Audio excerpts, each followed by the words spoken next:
प्रशांत कोरटकर दुबईला पळून गेल्याची माहिती सूत्रांनी दिलेली आहे। दुबईतील प्रशांत कोरटकरचा फोटो व्हायरल झालाय। जामीन मिळावा म्हणून मुंबई उच्च न्यायालयात कोरटकरनं धाव घेतली असून या संदर्भात सोमवारी सुनावणी होणार आहे।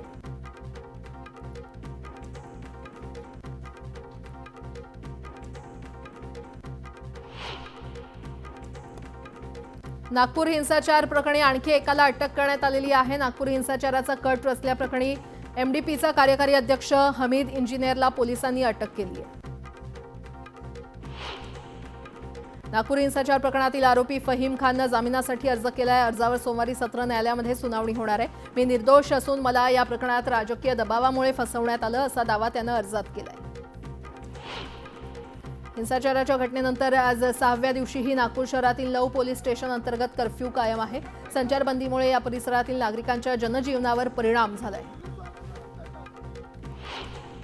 मुख्यमंत्री देवेंद्र फडणवीस आज नागपुरात दाखल होणार आहेत। नागपुरातील हिंसाचाराच्या घटनेनंतर फडणवीस पहिल्यांदाच नागपुरात येत आहेत। फडणवीसांनी नागपूरमध्ये वरिष्ठ पोलीस अधिकाऱ्यांची बैठक बोलावल्याचं सांगण्यात येत आहे। मुंबईवर सध्या पाणी कपातीचं संकट जरी नसलं तरीही मुंबईतील काही भागात आतापासूनच पाण्याची समस्या जाणवू लागली आहे। शिवडी काळा चौकीसह गिरगावातील भागात पाणी पुरवठ्याचा कालावधी कमी झाला असून पुरवठा देखील कमी दाबानं होतोय आणि त्यामुळे पाणीबाळीच उद्भवली असून स्थानिकांना गैरसोयीचा सामना करावा लागतोय।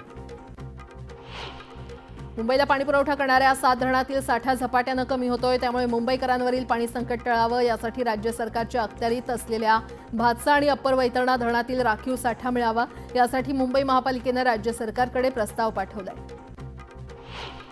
पिंपरी चिंचवड शहरातील पवना धरणात पाण्याची पातळी खालावली आहे। पाणीसाठा 50% खाली आल्यानं चिंतेचं वातावरण आहे। त्यामुळे शहरात आता पाणी बचत आवश्यक असल्याचं दिसतंय।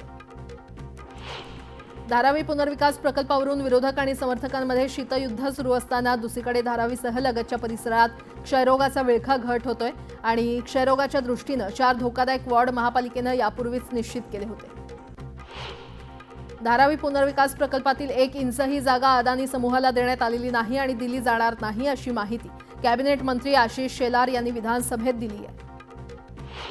गोरेगाव येथील पत्राचाळ प्रकल्पातील 672 नव्या घरांची लॉटरी 23 मार्चला काढण्याचा घाट म्हाडानं घातलाय। दुसरीकडे मात्र जोपर्यंत या प्रकल्पाला पूर्ण भोगवटा प्रमाणपत्र मिळत नाही तोवर घरांची लॉटरी काढू नये या मागणीवर गोरेगाव सिद्धार्थनगर सहकारी गृहनिर्माण संस्था ठाम आहे। हवाई प्रवाशांची संख्या फेब्रुवारीमध्ये वार्षिक आधारे 11.4% वाढून 1.40 कोटी इतकी झाली। नागरी विमान महासंचालनालयाच्या मासिक वाहतूक आकडेवारीनुसार फेब्रुवारीमध्ये 2024 मध्ये प्रवाशांची संख्या 1.26 कोटी इतकी होती। देशाचा परकीय चलन साठा 14 मार्चला संपलेल्या आठवड्यात 30.5 कोटी डॉलरनं वाढून 654.271 अब्ज डॉलर झाला। त्याच्या आधीच्या आठवड्यात देशाचा परकीय साठा 15.267 अब्ज डॉलरनं वाढून 653.966 अब्ज डॉलर झाला होता। 2024-25 मध्ये भारताचं कोळसा उत्पादन वाढून 1 अब्ज टनावर पोहोचलंय। हा कोळसा उत्पादनाचा उच्चांक ठरलाय। 5वी मोठी अर्थव्यवस्था असलेल्या भारतासाठी कोळसा हा ऊर्जेचा मुख्य स्रोत आहे। उन्हाळ्यात गटारे आणि नाल्यातील प्रवाह थांबलेला असतो। डास प्रामुख्याने वाहत्या पाण्यात अंडी घालत नाहीत आणि साचलेल्या पाण्यात ते अंडी घालतात। त्यामुळे नागरिकांना उन्हाळ्यामध्ये डासांचा त्रास मोठ्या प्रमाणात सहन करावा लागतोय। रेडीमिक्स कॉन्क्रीट प्रकल्प ते प्रत्यक्ष कार्यस्थळादरम्यान वाहतूक करणाऱ्या वाहनातील कॉन्क्रीटचं मिश्रण स्लम टेस्ट दरम्यान रिडिंगच्या अपेक्षेपेक्षा जास्त आढळलं आणि त्यामुळे महापालिकेचे अतिरिक्त आयुक्त अभिजित बांगर यांनी ते मिश्रण नाकारत कॉन्क्रीट मिक्सर वाहन माघारी पाठवलं। या प्रकरणी कंत्राटदार आणि गुणवत्ता नियंत्रण संस्थेकडून खुलासा मागवून सक्त कारवाई करावी अशा सूचना त्यांनी केल्या आहेत। मुंबई विद्यापीठानं centre for excellence in robotics and एआयची स्थापना करण्याचा निर्णय घेतलेला आहे। रोबोटिक प्रणालींसह प्रत्यक्ष प्रशिक्षणाचा समावेश असलेला एमटेक इन रोबोटिक्स पदव्युत्तर अभ्यासक्रम याच वर्षापासून सुरू केला जाणार आहे। गेल्या 2 वर्षांपासून रखडलेला पुणे नाशिक ग्रीन कॉरिडॉर प्रकल्प अखेर मार्गी लागणार आहे आणि या मार्गाच्या भूसंपादनाची अधिसूचना राज्य सरकारनं प्रसिद्ध केली आहे। 1545 हेक्टर जमिनीच्या संपादनाची प्रक्रिया लवकरच सुरू केली जाणार आहे। पुणे पिंपरी चिंचवड शहरातील मेट्रोच्या दुसऱ्या टप्प्यातील प्रकल्पांना गती देण्याच्या अनुषंगानं कार्यवाही सुरू केली आहे। प्रकल्पातील खराडी ते खडकवासला या मेट्रो मार्गावरील स्थानकांसाठी रचनाकार सल्लागार समितीची नियुक्ती करण्यात येणार आहे। पुणे महानगरपालिकेच्या 98 मराठी शाळांमध्ये मराठी भाषा आणि साहित्य विषयक विविध उपक्रम राबवण्यासह काही शाळा दत्तक घेण्याची तयारी सरहद संस्थेनं दर्शवलेली आहे। या संदर्भात संस्थेचे अध्यक्ष संजय नहार यांनी महापालिका आयुक्त डॉक्टर राजेंद्र भोसले यांना प्रस्ताव सादर केलाय। पनवेल महानगरपालिकेनं यंदाच्या सत्य आर्थिक वर्षात 500 कोटी रुपये मालमत्ता कराच्या थकबाकी वसुलीचं उद्दिष्ट ठेवलंय। लाखो रुपयांचा मालमत्ता कर थकवणाऱ्या 200 करदात्यांच्या नावाची यादी विविध वर्तमानपत्रांमधून प्रसिद्ध केली आहे। मीरा रोड भाईंदर येथील मेट्रो कारशेडच्या पहिल्या टप्प्यातील 1406 बाधित झाडांच्या बदल्यामध्ये 8292 झाडं लावण्यासाठी महापालिकेकडे 20 कोटी 77 लाख वृक्ष निधी आधी जमा करावा असं पत्र मीरा भाईंदर महापालिकेनं MMRDAला दिलंय। मिळकत कर वसुलीसाठी नेमलेल्या पथकातील 23 कर्मचाऱ्यांनी दिलेल्या उद्दिष्टांपैकी केवळ 19% उद्दिष्ट पूर्ण केलंय। त्यामुळे त्या सर्वांना कारणे दाखवा नोटीस बजावण्यात येणार असल्याची माहिती महापालिका अतिरिक्त आयुक्त पृथ्वीराज BP यांनी दिली आहे। वाहतूक कंपन्यांच्या प्रतिनिधींनी चालकासोबत सातत्यानं संवाद ठेवावा, त्याच्या समस्या आणि अडचणी समजून घ्यायला हव्यात अशा सूचना हिंजवडीतील घातपातानंतर पोलिसांनी वाहतूक कंपन्यांना दिल्या। वसई नालासोपारा येथील 41 अनधिकृत इमारतींवर कारवाई केल्यानंतर बेघर झालेल्या कुटुंबियांच्या पुनर्वसनासाठी धोरण तयार केलं जाणार असल्याची माहिती उद्योगमंत्री उदय सामंत यांनी दिली आहे। पुढील 1 महिन्यात यासंदर्भात बैठक लावली जाणार असल्याचंही त्यांनी सांगितलं। ठाणे शहराला 2055 मध्ये प्रतिदिन 1230 दशलक्ष लिटर पाण्याची गरज असून याचा अंदाज घेत पाणीपुरवठा वाढवण्याचा प्रयत्न केला जातोय। सध्या ठाणे शहराला 50 दशलक्ष लिटर पाण्याची आवश्यकता असून त्यासाठी सूर्या धरण, बारवी धरण, औद्योगिक विकास महामंडळ यांच्याकडून अतिरिक्त 50 दशलक्ष लिटर पाणी मिळवण्यासाठी सरकार प्रयत्नशील असल्याची माहिती राज्यमंत्री माधुरी मिसाळ यांनी दिली आहे। केंद्र सरकारच्या भूजल मंडळानं प्रसिद्ध केलेल्या वार्षिक भूजल गुणवत्ता अहवाल 2024 नुसार राज्यातील 7 जिल्ह्यांमधून नमुना घेतलेल्या ठिकाणचं पाणी पिण्यास अयोग्य आहे। विदर्भ आणि मराठवाड्यातील या 7 जिल्ह्यात पाण्यामध्ये नायट्रेटचं प्रमाण धोकादायक पातळीपेक्षाही जास्त असल्याचं दिसून आलंय।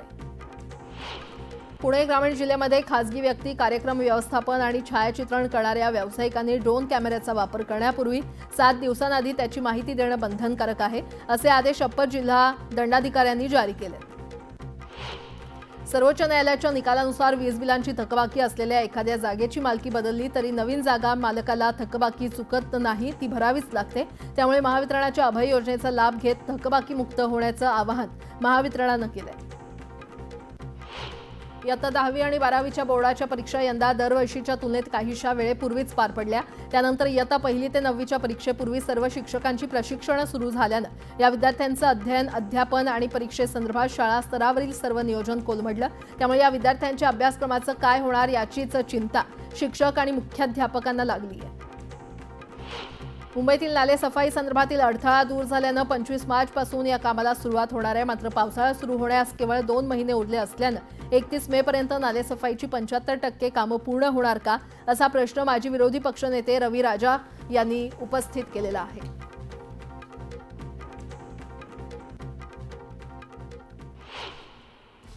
आणि आता एक मोठी बातमी, पुण्याच्या खराडी चंदननगर परिसरात राहणाऱ्या एका कुटुंबातील पती पत्नीच्या भांडणातून वडिलांनी 3 वर्षाच्या मुलाचा खून केल्याची धक्कादायक घटना घडली आहे। खून केल्यानंतर वडिलांनी मुलगा हरवल्याचा बनाव केला। पोलिसांना संशय आल्यानंतर पोलिसांनी वडिलांना ताब्यात घेत चौकशी केली आणि चौकशीनंतर वडिलांनी केलेल्या कृत्याची कबुली दिली। पुण्यामध्ये ही धक्कादायक घटना घडलेली आहे आणि पोलिसांनी आता या वडिलांना अटक केली आहे। पत्नीसोबतच्या भांडणातून वडिलांनी आपल्याच मुलाचा खून केला असल्याची ही धक्कादायक घटना पुण्यात घडली आहे।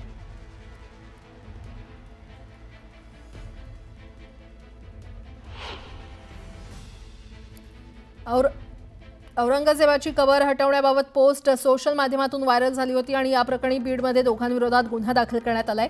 2 समाजात तेढ निर्माण केल्याचा प्रयत्न केल्याचा ठपका ठेवत हा गुन्हा दाखल करण्यात आलाय। औरंगजेबाच्या कबर प्रकरणामुळे खुलताबाद, वेरुळ येथील धार्मिक आणि पर्यटन स्थळावरील वातावरण अजूनही तणावपूर्ण आहे। यामुळे गेल्या 15 दिवसांपासून जवळपास 100 हॉटेल व्यावसायिकांचे बुकिंग रद्द झालंय। त्यामुळे लाखो रुपयांचा फटका हॉटेल व्यावसायिकांना बसलाय। रत्नागिरीतील देवधावजी शिमगोत्सव पालखी सोहळ्याची सांगता झाली आहे। फाल्गुन पंचमीला देवळाबाहेर पडलेली पालखी पुन्हा देवळात आली आहे। प्रसिद्ध देवधावजी शिमगोत्सवाची महाप्रसादानं सांगता करण्याची प्रथा आहे।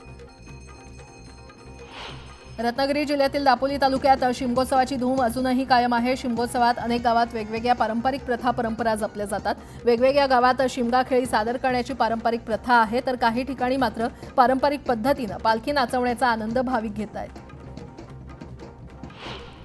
दक्षिण काशी श्री क्षेत्र पैठण येथील संत एकनाथ महाराज संस्थानचा मानाचा वारकरी भूषण पुरस्कार बीडच्या महंत लक्ष्मण महाराज मेंगडे यांना प्रदान करण्यात आलाय। नाथषष्ठीच्या औचित्यावर हा पुरस्कार वितरण सोहळा संपन्न झाला। उल्हासनगरातील संतोषनगर भागातील एका तरुणावर 3 जणांच्या टोळक्यानं हल्ला केलाय। लोखंडी रॉडनं बेदम मारहाण करण्यात आली आहे। या प्रकरणी आरोपींवर कठोर कारवाई करण्यात यावी अशी मागणी स्थानिकांनी केली आहे। अहिल्यानगर जिल्हा परिषदेचे मुख्य कार्यकारी अधिकारी आशिष येरेकर यांची कार्यालयातील अनुपस्थिती वारंवार निदर्शनास येते। त्यांच्या या अनुपस्थितीचा गांभीर्यानं तपास करून आवश्यक ती कारवाई करण्याची मागणी खासदार निलेश लंके यांनी राज्याच्या मुख्य सचिव सुजाता सैनिक यांच्याकडे पत्राद्वारे केली आहे। बीड जिल्ह्याचे भूमिपुत्र डॉक्टर ओमप्रकाश शेटे यांची आयुष्यमान भारत मिशन महाराष्ट्र समितीच्या अध्यक्षपदी निवड झाली आहे। राज्याचे मुख्यमंत्री फडणवीस यांनी महत्त्वपूर्ण जबाबदारी दिली आहे। मुरबाड वन विभागामार्फत मॅरेथॉन स्पर्धा ठेवून जागतिक वन दिवस साजरा करण्यात आलाय। स्पर्धेमध्ये विविध वयोगटातील वनाधिकारी, वनपाळ, वनकर्मचारी आणि गार्ड या स्पर्धकांनी भाग घेतला।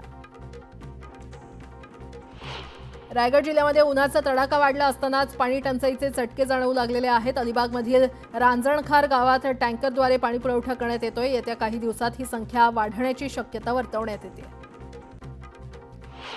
कोकणातील धरणांचा पाणीसाठा निम्म्यावर आला असून 47 धरणांचं काम गेल्या 25 वर्षांपासून रखडलंय। कोकणात पावसाचं 70% पाणी वाया जातं आणि त्यामुळे कोकणात जवळपास 3000पेक्षा जास्त खेडी तीव्र पाणी टंचाईच्या गर्तेत आहेत। रायगडच्या माणगाव उपजिल्हा रुग्णालयात एका महिलेनं 3 मुलांना जन्म दिला। डॉक्टर आणि त्यांच्या टीमनं या महिलेची यशस्वीरित्या नैसर्गिक प्रसूती केली। सध्या बाळ आणि बाळंतीण सुखरूप असल्याची माहिती डॉक्टरांनी दिली आहे। मालेगावमध्ये पोलिसांनी छापा मारून नशेसाठी वापरल्या जाणाऱ्या 300 कोडींच्या बाटल्या जप्त केल्या आहेत। जप्त मुद्देमालाची किंमत सुमारे 3 लाख असल्याची माहिती आहे। या प्रकरणी 3 आरोपींना अटक करून त्यांच्या विरोधात गुन्हा दाखल करण्यात आलाय। जागतिक वन दिनानिमित्त बीडमध्ये सायकल रॅलीचं आयोजन करण्यात आलं होतं। सामाजिक वनीकरण आणि वन विभागाच्या माध्यमातून ही सायकल रॅली आयोजित करण्यात आली होती। पर्यावरण प्रेमींसह विद्यार्थ्यांनी सायकल रॅलीमध्ये मोठ्या संख्येनं सहभाग घेतला।